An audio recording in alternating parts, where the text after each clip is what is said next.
अगदी नॉर्मल त्यांचं एक सिलेबस मधलं काम चालू आहे. एका बॉक्समध्ये आपण जे असतो, रहाटगाडा जो सुरू असतो, अभ्यासाचा असो, कुटुंबाच्या प्रती आपल्या ज्या एक जबाबदाऱ्या आहेत त्या बाबतीत असो, जे काही आपल्याला अचीव्ह करायचं त्या बाबतीत एखाद्या चौकटीतलं असो, त्या चौकटीच्या बाहेरून किंवा निसर्गाकडून त्याला एक इन्स्टिंक्ट येत असतं की कोणीतरी काहीतरी सांगू पाहतंय, कुठल्या तरी गोष्टीमध्ये तो असं सगळे परम्युटेशन कॉम्बिनेशन करून काहीतरी त्यातून अर्थ काढत असतो आणि त्याच्याशी तो निसर्ग बोलतोय एका अर्थी, अशी फिलिंग असते. आणि जी फिलिंग फॉलो करत करत तो सिलेबसच्या बाहेरचं काहीतरी करू पाहतो, आउट ऑफ सिलेबस काहीतरी करू पाहतो आणि त्याच्यासोबतचे त्याचे नेमके जे मित्रमंडळी आहेत, नव्याने जी कल्पना आहे ती अभ्यास करण्यासाठी म्हणून हा ट्युशन घेत असतो एमपीएससीच्या मुलांना, किंवा मित्रमंडळींना सांगत असतो की अशा पद्धतीने क्रॅक करायची एमपीएससी. त्याने क्रॅक केलेली असते, त्याच्या पोस्टिंगवर स्टे आलेला असतो.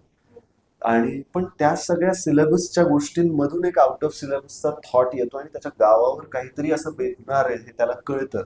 आणि तो कशामुळे हे सगळं होत आहे, कशी कशी वृक्षतोड केली जाते आणि आपण इतक्या आपल्या गोष्टींमध्ये गुरफटलेलो असतो, त्याच्या बाहेर काहीतरी मोठ्या स्तरावर इतक्या गांभीर्याने घेण्याच्या गोष्टी सुरू असतात हे त्याला कळतं. आणि अगदी हसी मजाक मध्ये सुरू झालेला सिनेमा एक वेगळं वळण घेऊन तुमची माझी आणि सगळ्या वैश्विक पातळीवर जी परिस्थिती उद्भवली आहे ती त्यांच्या एका गावाच्या स्वरूपामध्ये किंवा प्रातिनिधिक स्वरूपामध्ये त्यांचं गाव आणि ती परिस्थिती आपल्याला दिसते आणि नकळत आपण आपल्या रिअल लाईफ मध्ये पण रिलेट करू अशी ही परिस्थिती आहे.